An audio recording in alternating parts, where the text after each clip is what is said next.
The hour of 12 o'clock noon having arrived, we call the meeting of the Tax Expenditure Review Commission to order.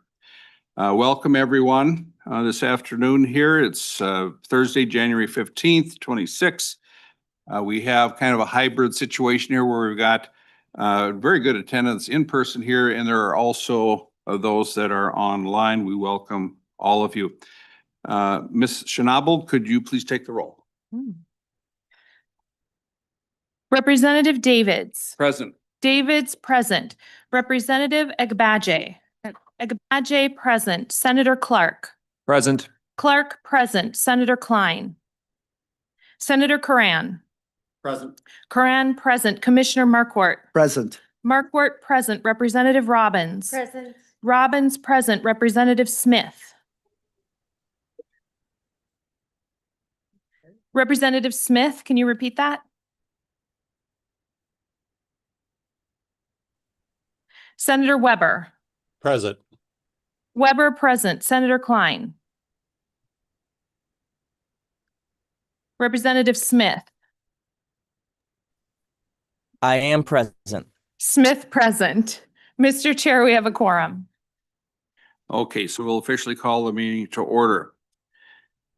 The next order of business is to approve the minutes of the last meeting, December 10, 25, that are before you. Members, do you have any additions or corrections to the minutes? If not, I would accept a motion to approve. Motion to move, Mr. Chair. Representative Agbaje makes a motion to approve the minutes of December 10th, 2025. All in favor, say aye. Aye. Opposed, motion prevails. It's the Carl Vinson Institute of Government, University of Georgia. We have a presentation on data center equipment tax expenditures evaluation report, which I am personally very interested in. So the next order of business will be a presentation by Dr. Tommy Shepard from the University of Georgia, home of the mighty Bulldogs. And I do not have my Bulldog cup up here, so no barking, please. Just let it go if you would. So if you could please introduce yourself for the committee, sir, and go forward with your presentation. Good afternoon, everyone. Can you hear me okay? I'm Tommy Shepard. I'm an economist in the Institute of Government at the University of Georgia. A lot of my work there centers around research involving taxation with the economic impact of state agencies and with rural economic development. And before we launch into data centers, let me deal with the technology here. I was warned to be prepared, and I'm still clicking through here.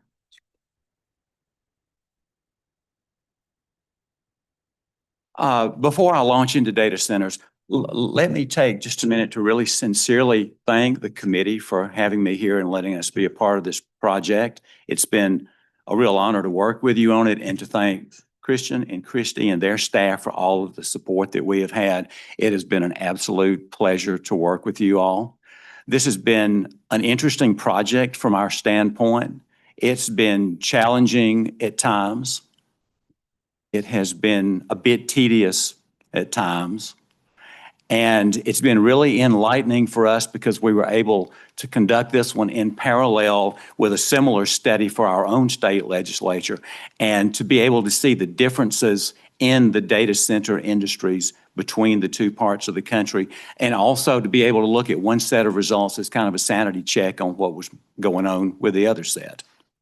And as we go through this, I know we've got time for questions at the end, but if you see something on a slide and it really sparks a burning question for you, please just, I'd say, feel free to shout out, interrupt. Sometimes questions are best addressed when they pop into your head. Let's go through the chair, please. If there are any questions, go to the chair, but you don't mind if we... I do not mind interruptions. Oh. And yes, please. Okay, thank you very much. Chair, yes. So let me start here. All right, first of all, I guess just for a bit of housekeeping, we're here today to look at Minnesota Statute 297A.68, which deals with sales tax and sales tax exemptions. And we're specifically zeroing in on Part 42, which looks at sales tax exemptions for data centers in the state. The objective of that exemption is to create jobs in both the construction center and the data center industries. So the construction jobs as well as the permanent jobs that attach themselves to those data centers. The exemption covers materials for the construction of data centers, and then also a sales tax exemption for all of the equipment that is used to go in those. It's for new projects, so it would cover the construction plus servers, routers, heavy-duty cooling systems, the pads that are built up for the servers to sit on the racks, all the kind of peripheral things that are involved there. And that part works as a tax refund. So the purchaser pays the sales tax up front. They file for a tax refund with the Department of Revenue. It's refunded to them, except for the electricity piece. And with electricity, there is a sales tax exemption certificate issued. So there's no tax collected on that. And I know that the electricity exemption was repealed in mid-25, but since this study is a look back over the period from the passage of the exemption up until the present date, this does include the electricity exemption. And we've made every effort that we can to break that out so you can see those differences. Also, by way of a little housekeeping, data for the study came from a number of different sources. I don't know if we have Stephen Wolf from DEED in the room or not, but we were graciously supplied with data from all of the approved data center applicants for the 42 data centers that have received this exemption in Minnesota. Stephen, if you're not here, I'd like to thank you for the hundreds of pages of documentation, build sheets, equipment sheets, all of that sort of thing that we were able to look through. It was enormously helpful in being able to put this together. I'd also like to thank Eric Willett at the Department of Revenue for supplying data on all of the refunded tax exemptions as well as estimates of the electricity exemption for a couple of years. Those were also enormously helpful for us. We also, in the process of our research for both here and Georgia, came across a real estate consulting firm called Aterio Consulting. They compile a very comprehensive data set of all data centers in the United States. It includes data centers that are both operational, under construction, and announced, along with a wealth of data about those, including specific addresses, locations, square footage, megawatt ratings, efficiency usage ratings, dates when construction was begun, when it was projected to end, when they were projected to be operational. We found that to be enormously useful in putting together some of the results that you will see shortly.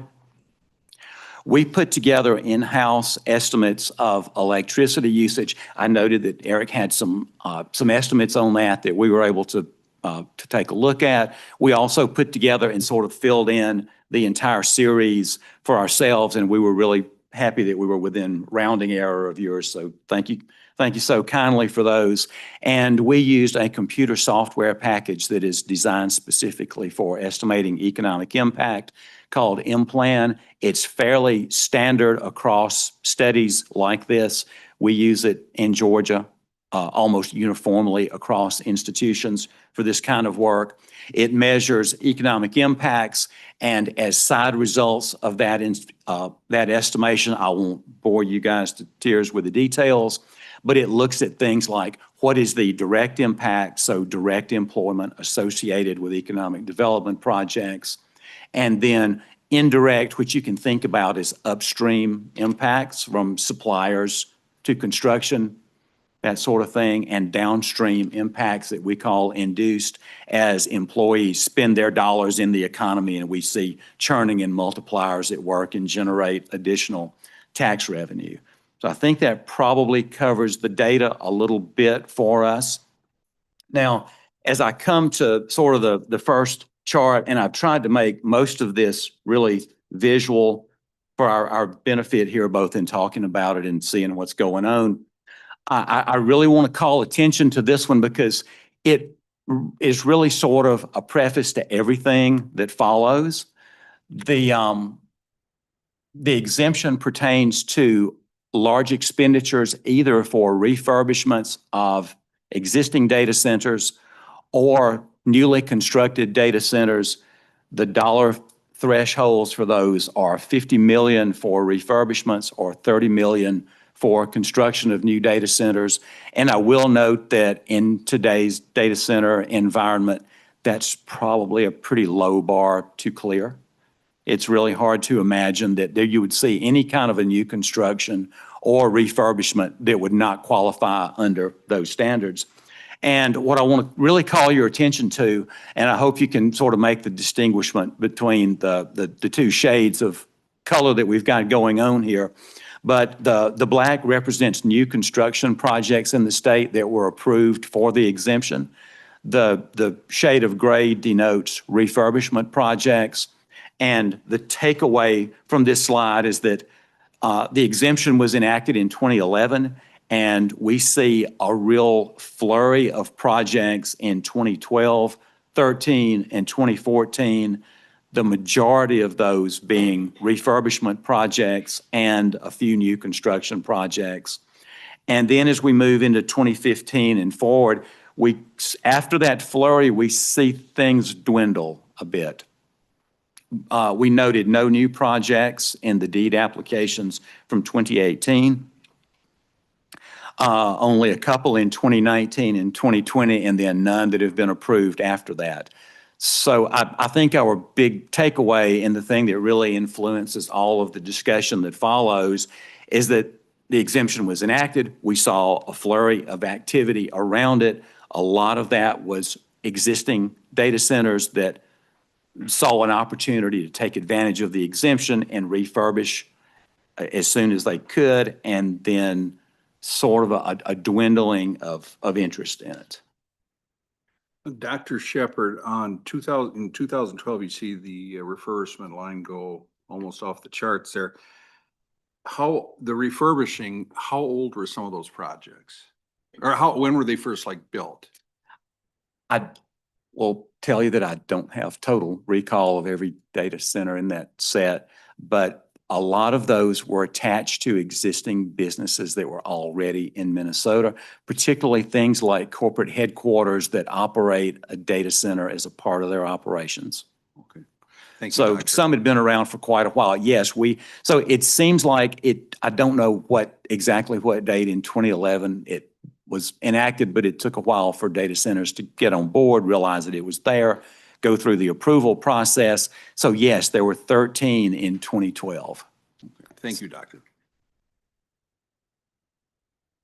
Other questions on that at all? So based on that, the next piece that I really want to touch on is what percentage of data center construction can be attributed to the presence of the exemption. This is our sort of buzzword in this area of research is something that we call but for, and it tries to answer the question, but for the exemption, how much of this would have happened anyway? So if we look at that, we have been interested in our shop at UGA for a long time in how does but for evolve over time. We look at a lot of studies where there's a number estimated. If it's 40%, 60%, whatever that may be, and it's kind of applied across the board. So the brief explanation is if you were to look at 2013 and that's around 50%, that tells us that about half of that data center activity would have happened whether there was an exemption or not. And the other half can be attributed to the fact that there was an exemption in place. I think that intuitively would make a lot of sense for us when we think about that high number of refurbishments. Because my understanding in speaking with people in the data center industry is the equipment doesn't last very long. It burns up pretty quickly, and you refresh all those servers on a rotating basis about every 3 to 5 years. So you would expect that a lot of that would happen with existing data centers anyway.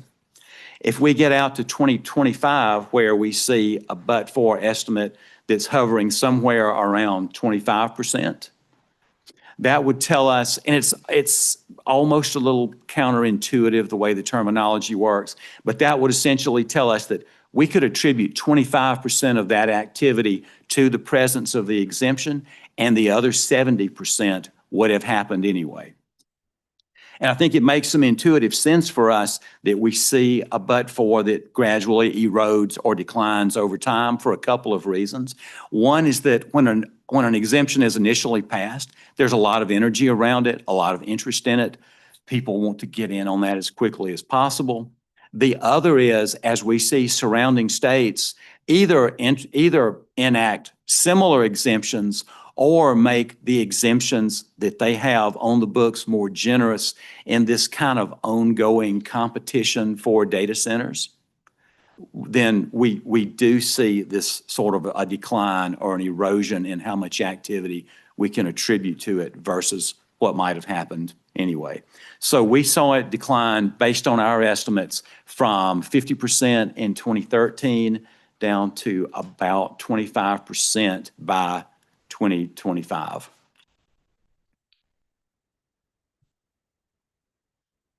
Okay, the next piece that I would like to dig into is foregone revenue or tax expenditures as you prefer. And let's start with the lower line on the graph and work our way up. So we estimated foregone revenue due to the electricity portion of the exemption. And we based that on the history of the data centers that were approved for the exemption. We had the Aterio data, the secondary data that we used for megawattage, and we made adjustments around the differences in a faceplate rating of, say, 60 megawatts, which is the energy used by the computing power within the data center versus the other energy that it uses in its operations. And we estimated, based on prevailing tax rates, our estimates of foregone tax revenue for the electricity piece. And we had the Department of Revenue's reports of refunded tax revenue on the construction and the equipment pieces, which is sort of the heavy dotted line that is the next step up. And then if we total those for the solid line, I think the interesting piece to note here is that there was really not a lot going on there in 2011 and in 2012, but as the exemption and the work under that, particularly around the refurbishments, really kicked into high gear beginning in 2013 and into 2014, we saw that foregone revenue jump up significantly in the early years and hover between about 110 and $130 million annually between 2014 and 23. And then gradually, as those were built and sales tax was refunded, we start to see a little decline into 2024. So that captures for us how much tax revenue was left on the table, how much was not collected, left in the pockets of the data center industry. Okay. The next addition to that is the foregone revenue was not quite as large as it may appear. And to address that, I would say, because of the exemption, there's additional economic activity in the economy in Minnesota. For example, think of construction jobs that are associated with data centers, or purchases of things that may not be tax exempt, additional electricity used, which might mean more natural gas, more employees who spend their money and generate sales tax in the economy. Bottom line is there are offsetting tax revenues because the data center industry has this incentive. And if we look at the offset, we essentially go from total or gross foregone revenue, the dark line at the top that we just built up in the last slide, to the dotted line that is somewhat less. So it was not all tax expenditure to the state. There were offsetting tax revenues generated, which brings that down to a net fiscal impact, and that's the piece that we deal with for our calculations. Okay, I'd also like to touch on jobs, which is, after all, the objective of the incentive. And I've broken these out by construction jobs, and they're pretty obvious, right, because they track construction activity very closely. We see an enormous spike in construction jobs between 2011 and 2012 as all of that activity kicks into gear. And then we gradually saw that trickle down as construction on new projects and refurbishments slowed. At the same time, there's this offsetting effect of permanent data center jobs. So we often hear particular articles in the popular press and the op-eds that data centers don't bring a lot of jobs, but if you build enough data centers, they do accumulate in the economy. They don't go away like the construction jobs. So we see those begin at essentially zero in 2011 and 2012, and then gradually increase and accumulate as data centers accumulate in the state. Now, Mr. Chair. Representative Robbins. Thank you, sir. Thank you for that. So how many data centers is this job number tied to? So we're about, I don't know, 600 jobs for how many data centers? the exemption covered 42 data centers. 42. So Thank you. there were 42 that received the exemption at some point during the study period. Representative Robbins. Dr. Shepherd. So the dotted line, permanent data center jobs, data centers had not been completed under the incentive in 2011 or 2012. We start to see those jobs show up in 2013, and they increase rather uniformly with data centers, whereas we see the construction jobs, as that momentum in construction slowed, trickle to essentially nothing by 2022. Also, bear in mind, we're not saying that construction jobs went to zero. These are newly created jobs, so we are simply creating fewer jobs as time goes on. All right, and if I, Representative Smith. Thank you, Chair. I just have a question about that y-axis on these two graphs. Obviously, it goes up to 2,500, which makes sense for the data that is here. But I'm wondering if you could provide me some context on construction jobs added annually across all sectors, or construction jobs in our Minnesota sector generally, so we can get an idea of where this sits within the industry as a whole. okay, I Dr. did Shepherd. not look at construction jobs across all sectors in Minnesota. I strictly stayed to construction jobs that were associated with data center construction. Now, that's certainly something we can look at. I can run those numbers through InPlan and get back to you with an answer. And yes, it's a very interesting question. What percentage of total construction jobs did that amount to? How much did it boost the whole industry? Representative Smith. I think you covered why I think that'd be interesting, and see where this sits in context. So thank you, Chair. Thank you, Representative Smith. Dr. Shepherd. Thank you. If we net all those jobs together, we don't see a big difference in the pattern. We still see a spike around construction jobs, but we do see that the total number of jobs, once we add in the permanent jobs, is not declining to zero. So total jobs created by the incentive are buoyed by the ones that hang around in the economy forever as data centers continue to operate and accumulate. All right. This one is a little bit of an eye chart, or kind of a spaghetti looking mess here, but let's wade through it, and I think it will clear some things up for the next slide.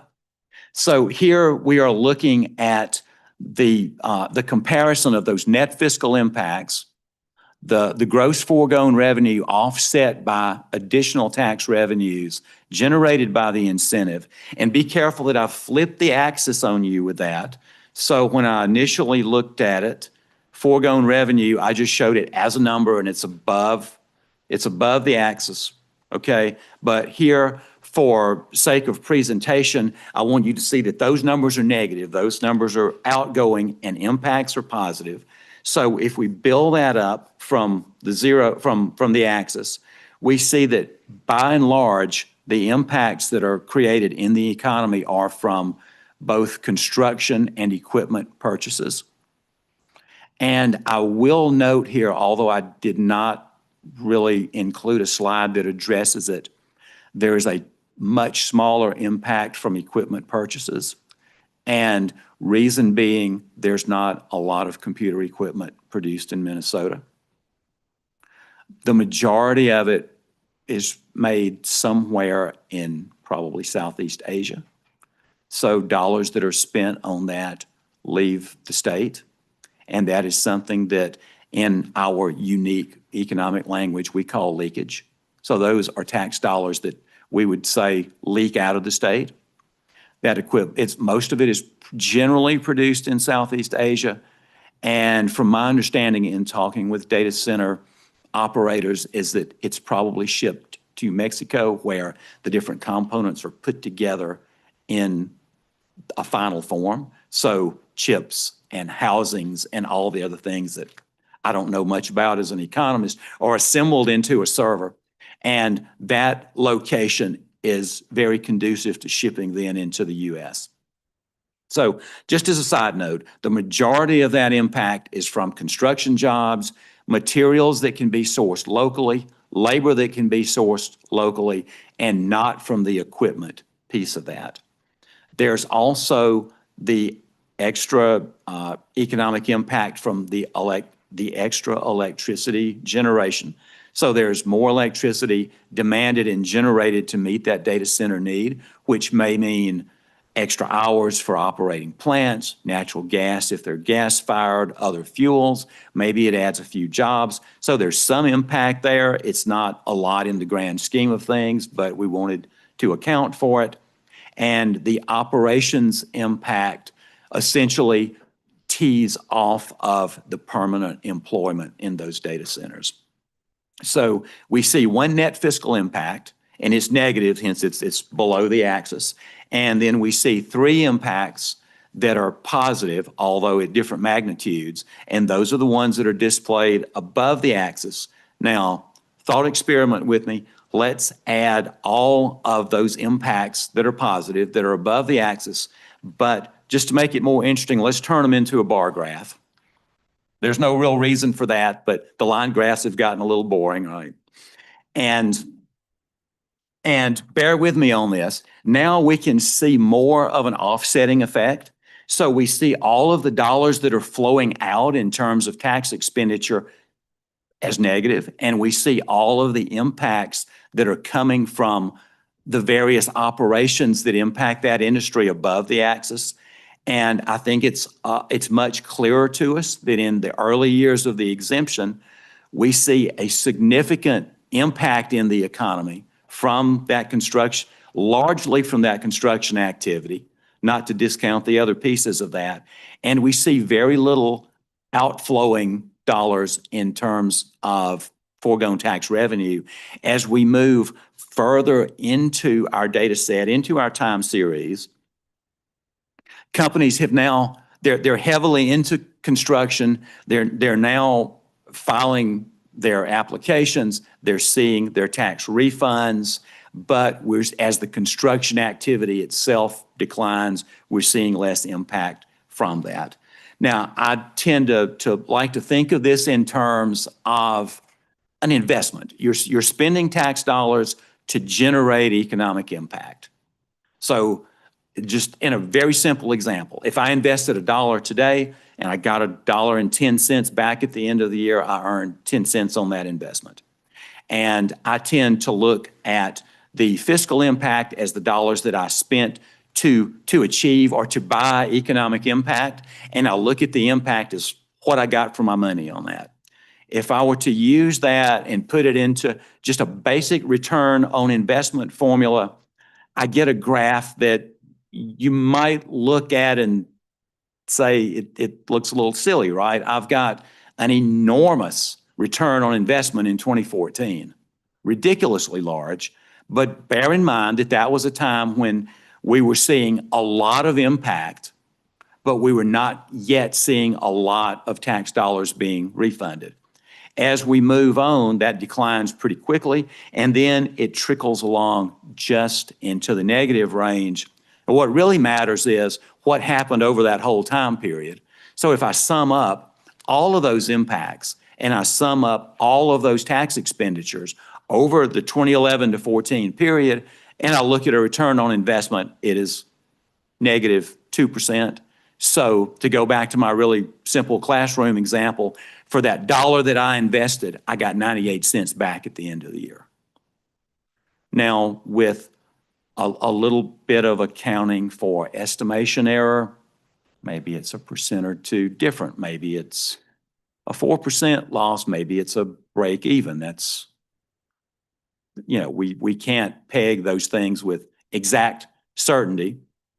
We can peg the calculation with exact certainty, but not some of the estimates around impact and that sort of thing. So overall, I think that's probably a big takeaway for us is we project, our point estimate is that there's a very slight loss to that tax exemption. Okay? We also took a look at alternate use, which seeks to answer the question, what if the state just collected those tax dollars and it spent it like it spends everything else? What would the impact look like from that? So instead of leaving those tax dollars in the pockets of data center contractors or operators or whoever the owner may be, let's think about the state just collecting that and spending it in the same buckets that it spends everything else that goes into its general fund. And we looked at recent numbers on that. Obviously, a lot of it is around education, a lot is around healthcare, some around infrastructure, and then sort of this bucket of everything else. If we were to do that, and this is sort of the same representation, right? We've got foregone revenue below the axis, that's money that's flowing out, and then the impact from the alternate use. And we find that we would see a return on investment in that situation of 18.64, or you might round that to 19%. Representative Robbins. Thank you, Mr. Chair. Thank you, Dr. Shepherd. I'm going to ask the question I always ask when we get these in-plan presentations at this point. If you did an analysis not on how alternate spending would be, but if it was returned to the taxpayers, what would that economic impact be? Yes, we did. And if I can push that off, I'll answer that question in a couple of slides. Representative Robbins. Okay. All right. So alternate use, this is it comes out of one of the requirements that we deal with down in Georgia, but I thought it was interesting enough to put this in here. So we would see a return on investment of 18.64, rounded to 19%, but do beware that when we look at this, the deck is stacked in favor of alternate use, kind of implicitly, and stacked against the incentive because there is no but-for adjustment to alternate use. You're collecting dollars and spending them. Okay, and to the previous question, yes, we were tasked with looking at revenue neutrality, tax incidence, and then comparative efficiency, or I think it may be termed better as a direct expenditure analysis.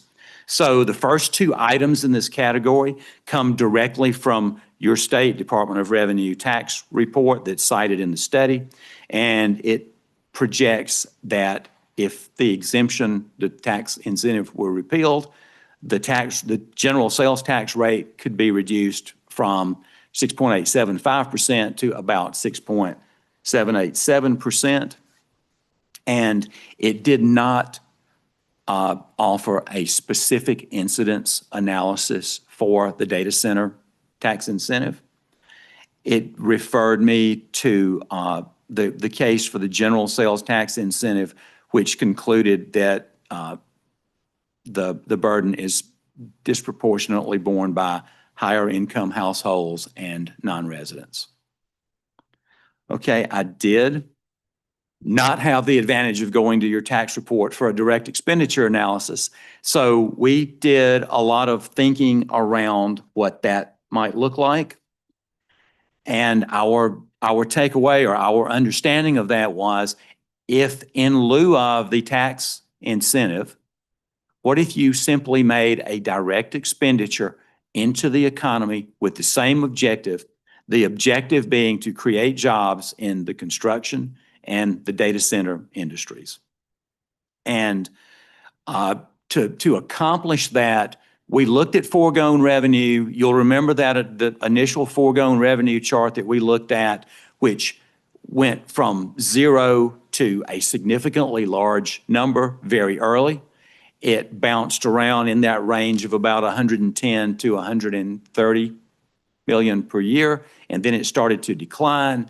And to think about the state making a direct expenditure in that pattern seemed a little nonsensical to us, that you would blow a hole in your budget for a couple of years with a big expenditure and then let it bounce around. So we decided it would probably be far more likely, if you were to do such a thing, to make a level expenditure of that amount over a period of time.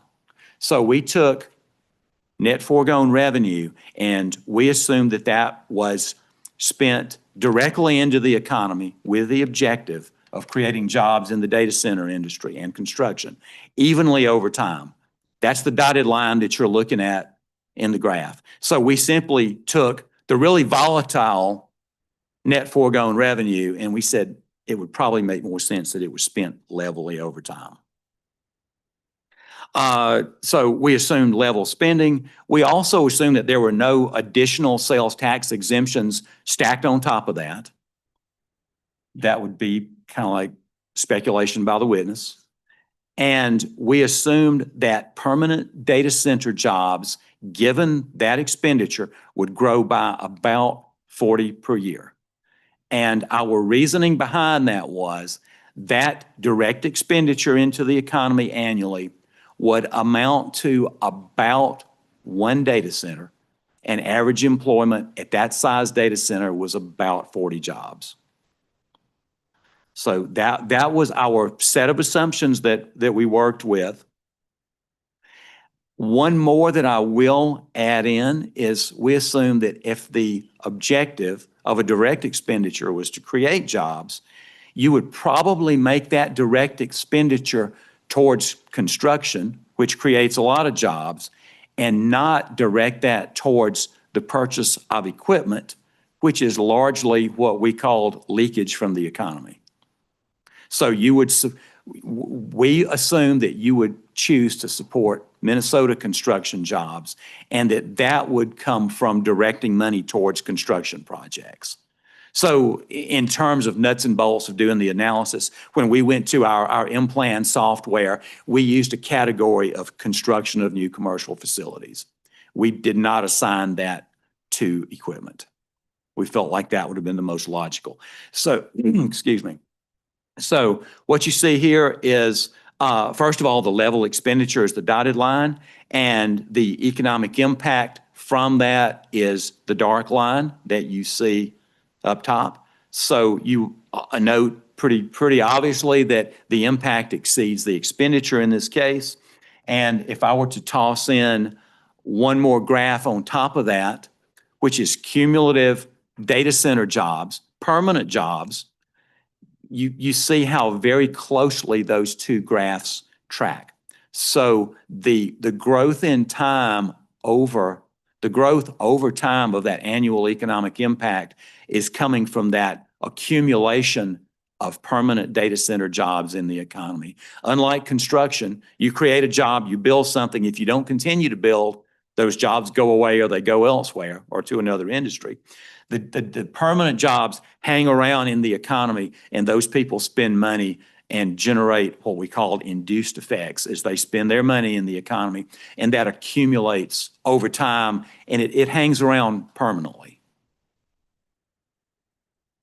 There's simply a repeat of that same graph that I was requested to include for sake of clarity. Mercifully, I think that's about all I have for you all. If I were to want to sum it up in a sentence or two, I think I would probably say that the incentive has certainly created jobs in Minnesota. It created a lot of construction jobs while they were happening. But we did see that it sort of fizzled in the latter years of the time period that we looked at. It did create permanent jobs in data centers that are offsetting. The return on investment was slightly negative, but if you put a confidence interval around that, it might be a break even. We've certainly looked at a lot of incentives that performed worse. And I guess a summary would be, it seems to be very effective as long as you can continue to build. But you have to keep that momentum going forward to see that really significant economic impact. And I think with that, a wise man once told me to know when to shut up. Okay. Dr. Shepherd, one question, the charts and graphs, and I really enjoy your presentation. Thank you for it. You include construction jobs, but at some point, don't we have to include construction jobs for refurbishment?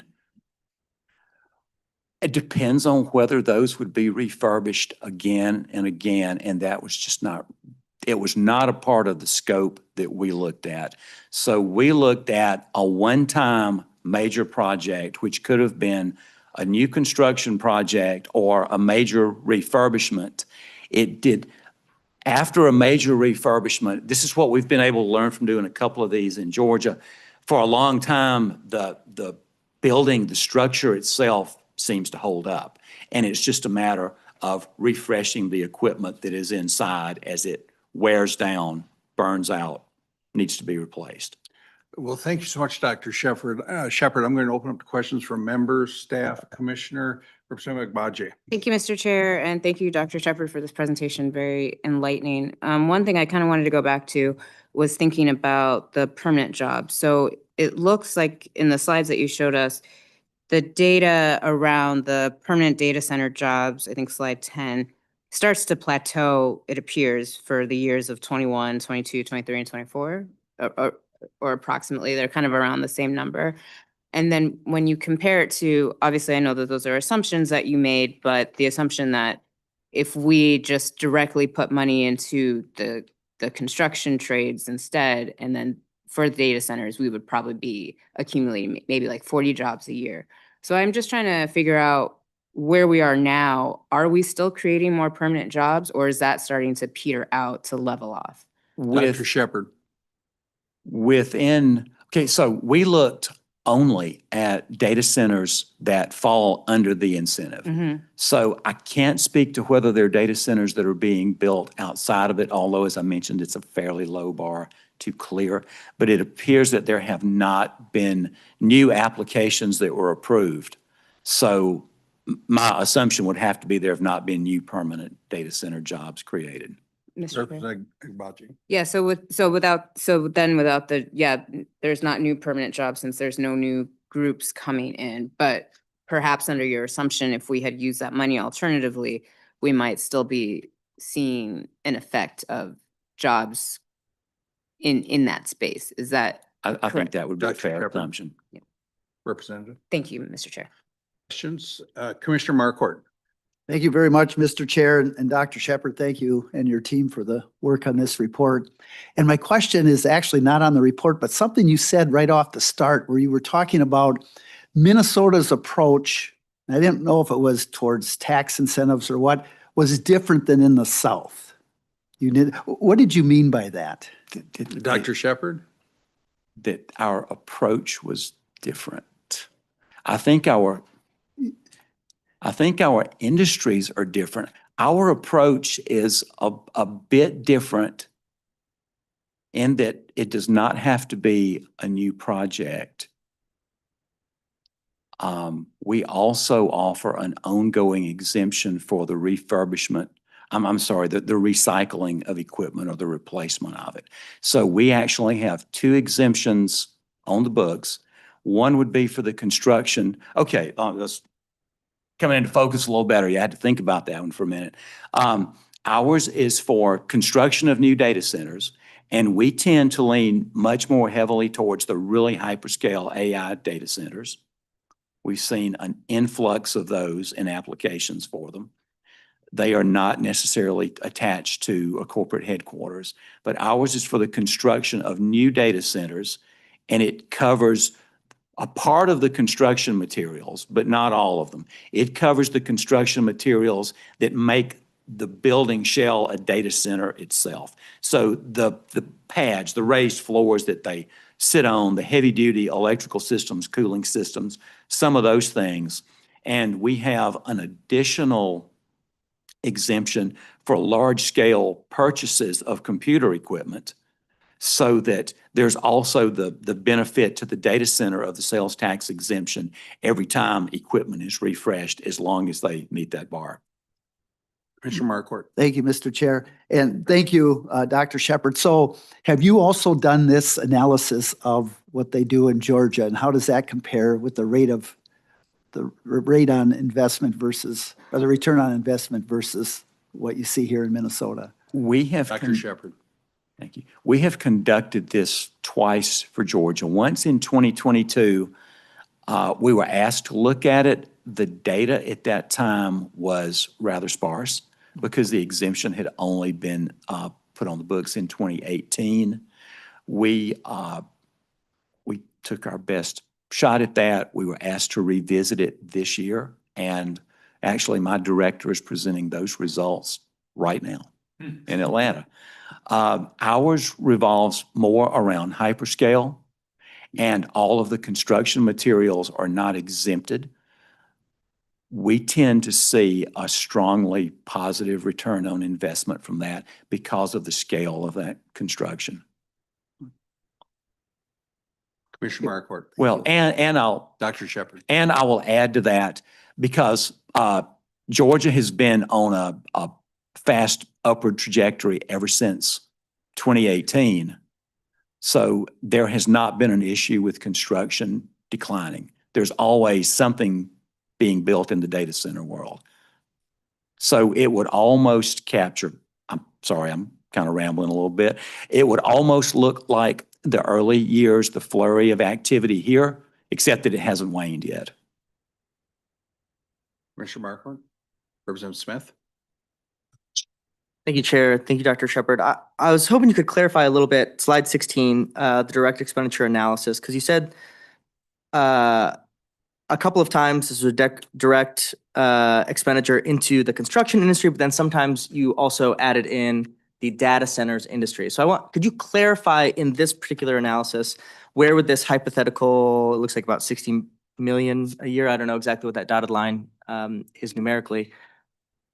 What is that direct expenditure? Is that to just the construction industry? So it could be cash bonding, could be roads, construction, or is this directly to build data centers? Dr. Shepherd. This is a cash infusion to build data centers. So imagine, all right, so we had to think about how, if we're going to do a direct expenditure analysis, which says instead of a tax incentive, what if we made a direct expenditure with the same objective? The objective would be to create jobs in the construction and data center industries. How would we spend that money? And we felt like the most judicious assumption would be to subsidize the construction of the data center building itself, and not to subsidize equipment purchases, which are largely leakage from the state economy. So I don't know what form that might take. I can't really speak to that. I don't think that it's probably anything that's ever been discussed, but it would somehow put money into the construction of the data center building itself. It might be like you sometimes see an office park. You know, we'll build a building if you come and fill it up and operate it. The nuts and bolts are, it was ran through M-Plan in the category of construction of new commercial structures. Representative Smith. Yeah, I don't think I have any further questions. I appreciate that clarification. Did that answer your, did it? I think so. At I mean, least I, in it answering with your you, I struggle question. with how that would actually work its way out in our economy, dealing with most of these companies and their very specific needs for each of these individual locations. But to be clear, your analysis, is quite stark, right? That we are at negative 2% ROI for our current incentive. And then if we allow some alternative use impacts, how that might otherwise use, it raises a little bit to 18%. But, the increase for this direct expenditure is massive at 140%. So, I think that reflects poorly on how it's currently constructed and how we could do better. But I don't necessarily have an idea of how a direct expenditure for a data center would work, as apart from like general construction work, which we know we do all the time. So that was more of a statement than a question, Chair. So I certainly can't speak to how the mechanics of it might work. The concept was that you would somehow make a direct expenditure with that same objective. And we picked the one that we felt like would give you the greatest impact, because you certainly wouldn't pick the one that gave you smaller impact. Representative Smith. Senator Clark. Thank you, Chair. Thank you, Doctor. Slides 13 and 14, I think I may have a slightly different understanding than Representative Smith. Slide 13 shows that the return on investment for this is a negative 2.0. And then slide 14, is it correct if we weren't doing this program at all, and it was just going into the general fund and our regular expenses, or we were collecting taxes and then spending it out as we regularly would, that's the 18.6%, or am I? Dr. Shepherd. Yes, that is correct. So alternate use is a measure that we frequently look at in these studies. It wasn't a specific requirement, but we thought it interesting enough to include. So yes, it supposes, what if you did not have the tax incentive program and you did not refund the sales tax, you collected it and then you spent it like you spend all other dollars in the state in the same pattern. And just bear in mind that, like I said, the deck is stacked toward alternate use because there is no but-for adjustment there. Senator Clark. Thank you, Chair. Thank you, Doctor. Was it in your scope at all to look at, and this is in part me wanting to look out at other states, and maybe you're like, okay, that's not in the scope. I get that. I've done studies as well, to see potential growth in this space. So did you have access or do any work to say, all right, if Minnesota keeps its program as it is now, what is the expected growth? Dr. Shepherd. Thank you. That was not a part of our scope, and we did not look at that, although I will qualify that by saying, in estimating the but-for percentage of it, we're looking at what is going on in surrounding states. Do you see more activity accrue there as they either introduce or make incentives more generous in this kind of competition for data centers? But we did not do what I would call a competitive analysis to see how you optimize data center construction. Thank you. Senator Clark. Thank you, Chair. Thank you, Dr. Shepherd. One other scope piece, did you look at any other externalities within this? So whether it's wells drying up or water use? We did Dr. not. Shepherd? Thank you. We did not look at water use. For the electricity piece, we just simply assumed that the capacity could be generated. Senator Clark. That's all. Senator Clark, I think that some very good questions, and I'd be interested down the road. How does Minnesota compare? Are things we could be doing better? Because we know the states surrounding us and other states in the country are doing a lot of these, and I'd like to do a lot of these, but so we must be doing something. I mean, every time somebody or a company wants to build a data center, they get sued. That's the first thing. So welcome to Minnesota, we're going to sue you. I don't know if that happens in Georgia. Do you have that in Georgia where someone wants to build a data center and they have a lawsuit filed against them? If you look at the popular press, we see a lot of the same controversies as you face. Okay, thank you. Other questions for the doctor? Okay, well, Dr. Shepherd, thank you so much. If you could stick around a little bit, I'd like to visit a little bit after if we could. The next order of business is to discuss future meetings. We should have on our calendar, the TERC will meet Wednesday, January 28th from 12 to 1:30. Does staff need to make any comments on that, or is that kind of what we're looking at? Okay.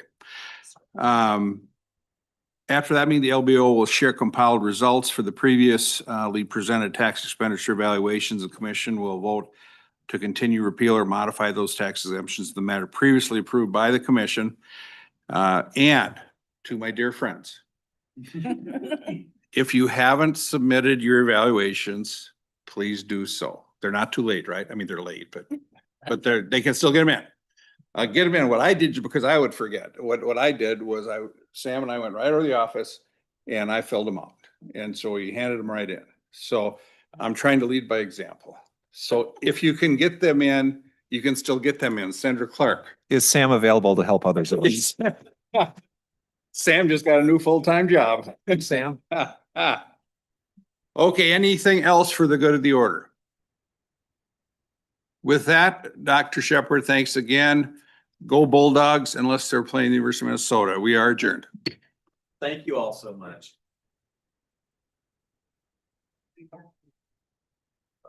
I want to keep all this stuff. I just put it in.